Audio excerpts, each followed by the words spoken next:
Bonjour à tous, j'espère que vous allez bien. Je suis très contente de vous retrouver aujourd'hui pour votre guidance émotionnelle et sentimentale. Donc ça va parler de vos émotions, de ce que vous ressentez, et ça peut aussi parler de votre vie sentimentale, mais pas que. C'est surtout la partie émotionnelle et l'amour avec un grand A. Donc peut-être que ça résonnera en vous par rapport à votre vie amoureuse, sentimentale, mais ça peut très bien résonner en vous dans le cas d'une autre relation. S'il y a une relation, ça peut être une relation amicale, ça peut être une relation familiale. Enfin voilà, à vous de voir. Vous prenez ce qui résonne en vous, vous laissez le reste de côté. Alors cette vidéo s'adresse à vous si vous êtes vierge, si vous êtes ascendant vierge ou si vous avez votre signe lunaire ou votre Vénus en vierge. Alors ici c'est une formule donc pour les mois de septembre et octobre. On est ici sur 2 mois. Pourquoi? Je vous l'ai expliqué déjà dans les tirages généraux. Je vais vous proposer un autre contenu différent le mois prochain. Alors, pour vous les vierges, donc je reprends ici les 2 cartes qui sont ressorties dans la partie émotionnelle, votre vie émotionnelle, dans votre tirage général. Je vous mets le lien juste en haut ici si vous ne l'avez pas vu. Alors, je vous ai parlé d'une certaine intelligence émotionnelle. L'idée, pour vous, peut-être, d'être dans l'attente, mais c'est une attente qui est voulue, qui est choisie, qui est réfléchie, mentalisée. C'est comme si, quelque part, vous attendiez le bon moment pour quelque chose. Le moment propice. En tout cas, il n'y a pas de bon ou de mauvais moment, mais il y a vraiment cette idée d'attendre effectivement le meilleur moment ou le moment propice pour quelque chose de particulier. Alors, on regarde pour vous.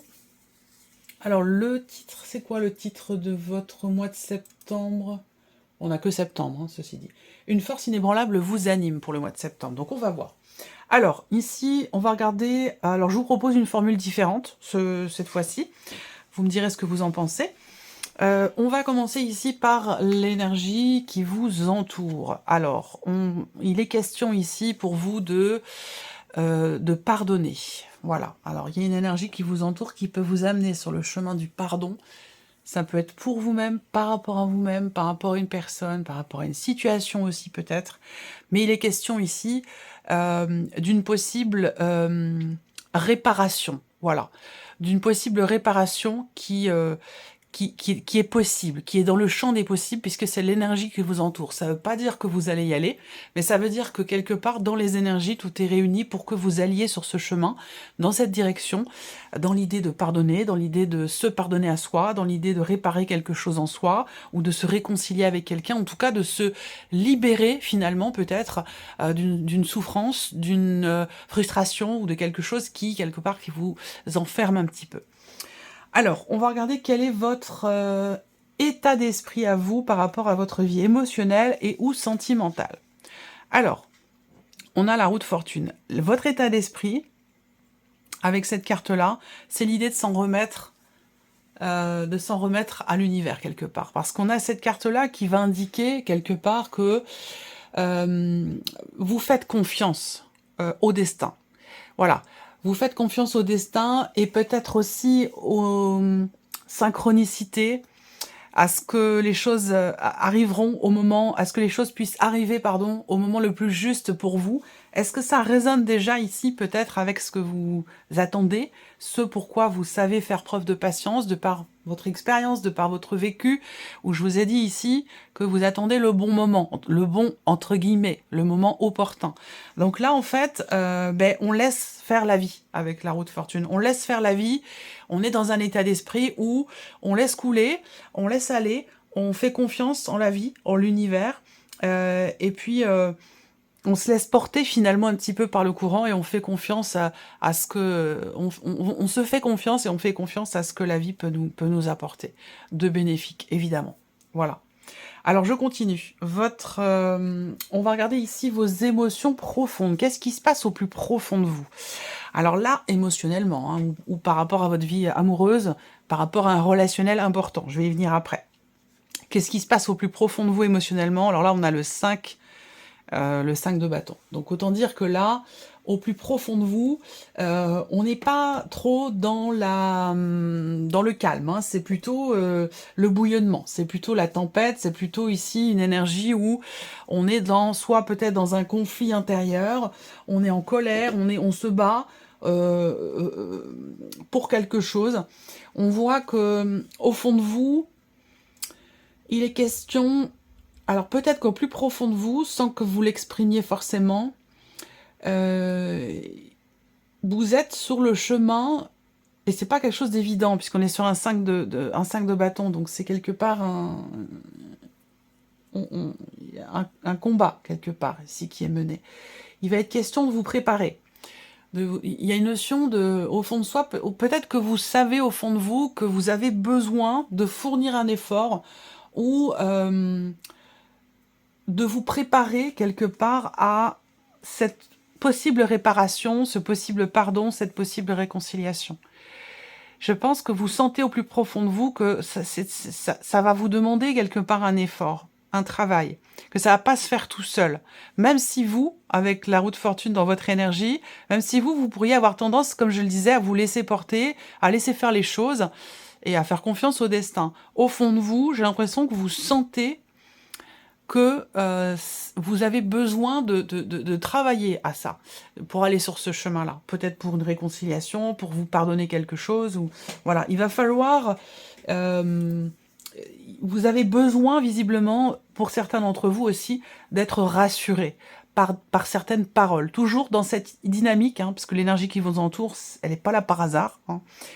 Elle est là parce qu'elle est en corrélation directe avec ce que vous vivez, ce qui se passe en vous émotionnellement, ce que vous ressentez, ou ce qui se passe dans votre vie sentimentale. Voilà.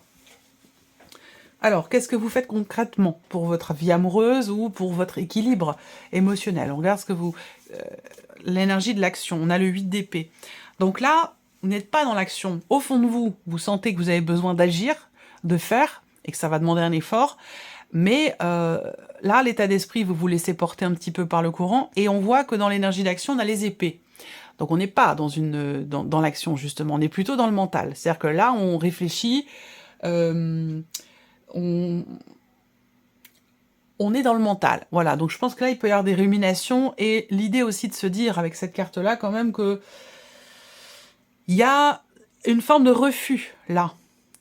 Une forme de refus. On ne s'autorise pas quelque chose, on s'interdit, on se restreint, on se limite, on se bouche les yeux, les oreilles, enfin voilà. Il y a quelque chose comme ça qui... vous vous limitez, vous vous auto-limitez dans vos actions pour atteindre justement ce pardon qui est nécessaire, parce que si cette énergie vous enveloppe, vous entoure, c'est que c'est une nécessité, c'est que ça concerne quelque chose de bien précis en vous, ou une relation qui est importante pour vous. Mais on voit que là, vous êtes dans la retenue, quelque part. Dans la retenue, où il va être question pour vous d'assumer, peut-être, d'assumer quelque chose, ou de ne pas vous laisser guider par ce que vous croyez, ou par des paroles que vous pouvez vous dire à vous-même, des paroles qui peuvent être limitantes, ou des croyances qui peuvent être limitantes. Voilà. On va regarder maintenant ici la personne qui est en face de vous, la personne qui est concernée par ce que je viens de vous dire là, par cette relation, évidemment, que vous avez avec cette personne. Donc ça peut être amoureux, ça peut être amical, et ça peut être aussi au sein de la famille, ce que je vais vous dire là. Vous allez tout de suite savoir, vous, de qui il s'agit, et ce à quoi ça correspond. Après, s'il n'y a vraiment pas de relation là, ça peut être aussi le rapport que vous avez à vous-même, ici, cette deuxième partie. Vous voyez, vous par rapport à vous. Ça peut être aussi ça.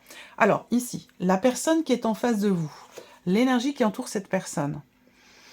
On a ici quelqu'un qui est beaucoup, j'allais dire, dans le contrôle, beaucoup dans le mental, quelqu'un qui peut être un petit peu calculateur, ou quelqu'un qui réfléchit beaucoup, qui est beaucoup dans le mental, qui essaie d'être quelque part aussi dans le contrôle de ses émotions, de ses ressentis, ou de ce qui se passe autour d'elle ou autour de lui. L'énergie qui entoure cette personne, on a l'énergie de la santé aussi qui ressort là. Donc c'est quoi? Eh bien c'est quelque part, on parle de pardon, de libération.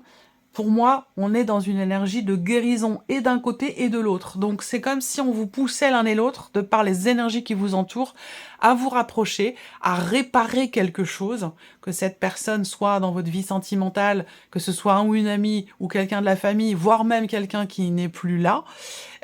Les énergies sont là pour réparer, visiblement, quelque chose en vous émotionnellement, ou dans votre relation.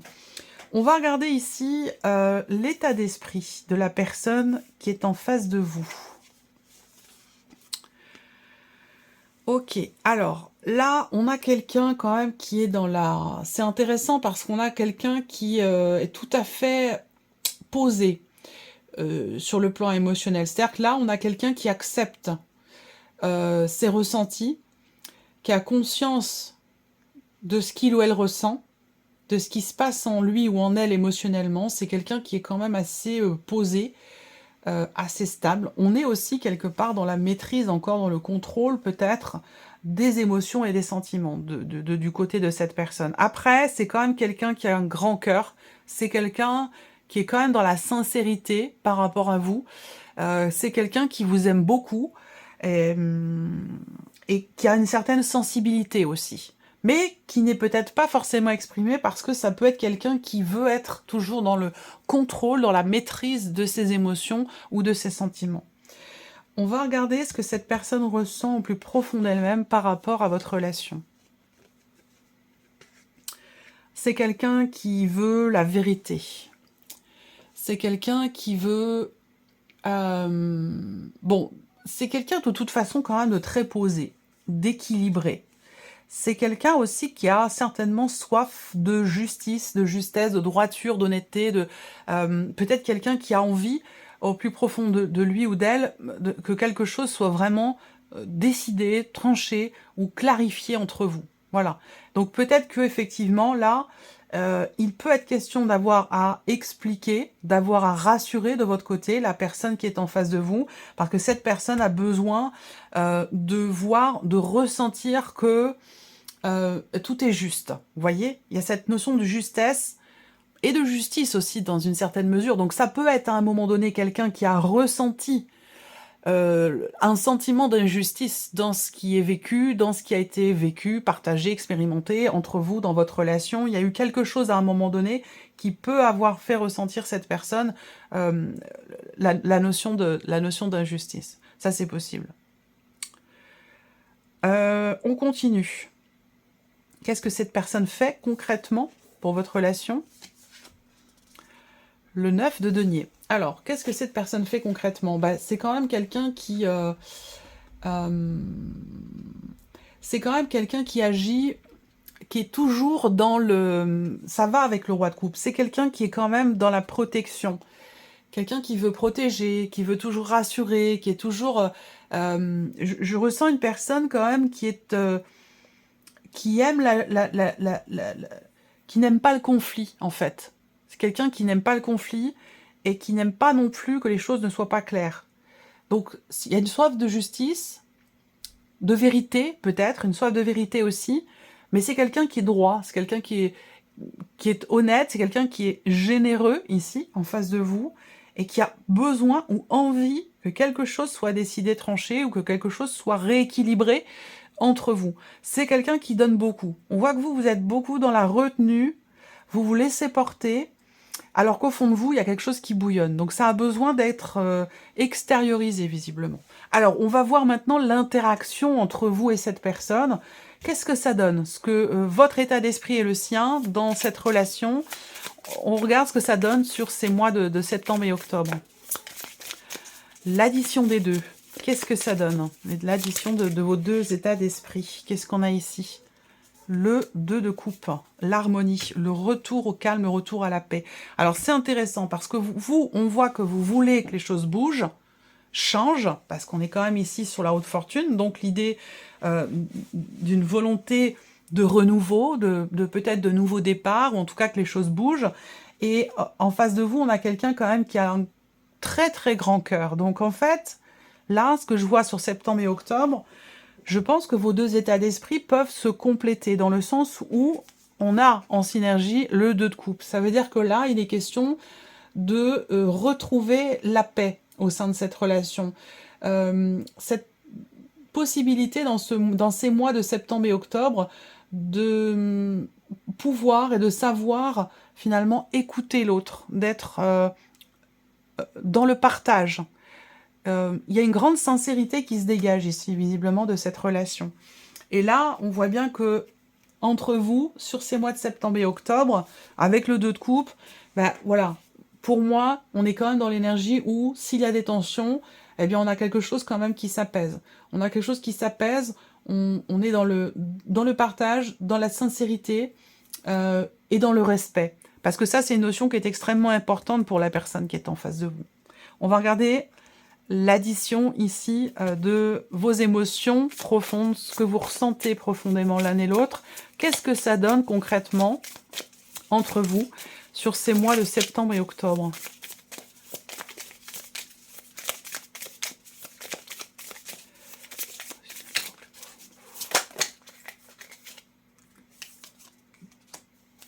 Le 9 de bâton. Bon, alors, là, je pense que l'un comme l'autre, vous avez quand même envie d'aller au bout des choses.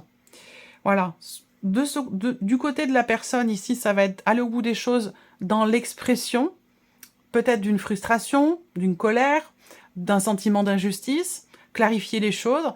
Et de votre côté, bah, c'est aussi rassurer ou être rassuré. Donc, on voit que là, par rapport à ce que vous ressentez au plus profond de vous, on voit bien que vous avez à cœur, finalement, d'aller au bout des choses. Alors, c'est vrai que le 9 de bâton, c'est aussi le fait de vouloir ou d'avoir à se préserver. C'est-à-dire que dans ce que vous partagez émotionnellement, dans cette relation, on voit bien que y a ce côté quand même où je me préserve, tu te préserves, moi je me préserve. Et voilà, il y a quelque chose comme ça, il y a quelque part une certaine retenue, encore une fois, et ce dont je vous ai parlé tout à l'heure, où il va être question vraiment de lâcher, j'allais dire quelque part, de faire tomber certaines barrières pour que vous puissiez pleinement partager ce qui se passe au plus profond de vous de manière mutuellement, je veux dire, donc que ce soit dans les deux sens.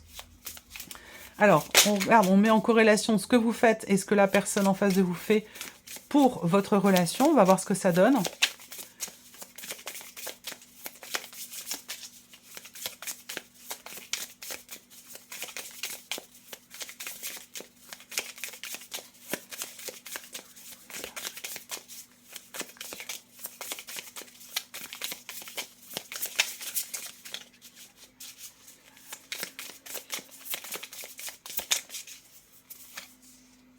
Reine de bâton, affirmation. Voilà. Donc en fait, là, on voit bien que dans cette relation-là, après, ça peut être le rapport que vous avez à vous-même, hein, ça peut être un combat intérieur aussi, hein, tout ce dont je vous parle ici. Mais le fait d'avoir la reine de bâton, eh bien, je pense que la personne qui est en face de vous peut vous permettre justement d'être rassurée. Peut vous permettre d'être rassurée et il y a cette idée de faire tomber quand même certaines barrières. Et le fait d'avoir la reine de bâton comme ça ici, bah, j'ai l'impression que dans ce que vous faites l'un et l'autre pour votre relation, ça peut vous permettre effectivement de... là, on a vraiment l'idée dans l'action de s'affirmer, de se faire confiance. Et de retrouver, moi je vous vois quand même revenir dans une forme pour la vie amoureuse, hein, de revenir vraiment dans une forme de séduction. C'est-à-dire qu'à un moment donné, il est question de faire confiance, de pardonner et de revenir dans la séduction, de faire tomber aussi certaines barrières. Voilà. Mais on est ici quand même dans un relationnel qui est peut-être assez fusionnel pour certains d'entre vous. Après, si c'est pas amoureux, ça va pas être forcément revenir dans la séduction, mais ça va être aussi savoir peut-être poser certaines limites, savoir s'affirmer, savoir dire non, savoir dire stop, savoir dire oui, mais. Vous voyez? Donc d'être vraiment... de s'affirmer, d'être soi. Et il y a cette idée vraiment de se respecter soi et de se faire respecter aussi. Il y a quelque chose de cet ordre-là. Alors, on va terminer avec un petit message ici pour vous, émotionnellement. Message pour vivre les accords Toltec au quotidien. J'aime beaucoup ce petit oracle. Alors, je vais laisser venir 3 cartes et vous allez choisir une de ces 3 cartes ou choisir un chiffre entre 1 et 3 pour recevoir votre message. Les vierges. Premier message pour les vierges.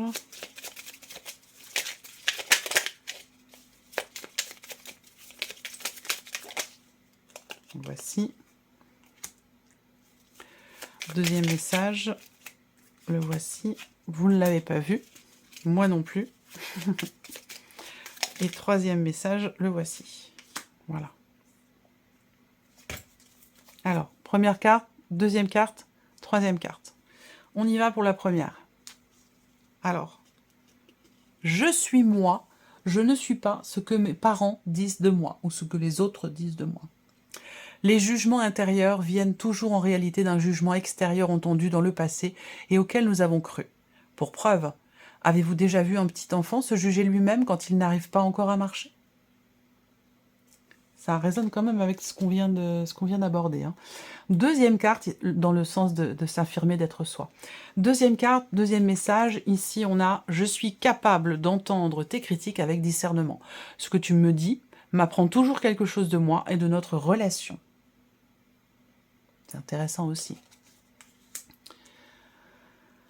Troisième carte ici, et troisième message. J'apprends à écouter avec discernement. Cela signifie que je suis capable de rester en lien avec toi, même si je ne suis pas d'accord avec tout ce que tu me dis.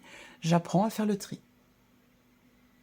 Voilà pour vous, mes chères vierges. J'espère que cette nouvelle formule vous a plu. J'espère que cette vidéo vous a plu. En tout cas, merci à vous. Merci de votre présence, de votre écoute. Et je vous dis à très bientôt pour les prochaines vidéos. Au revoir.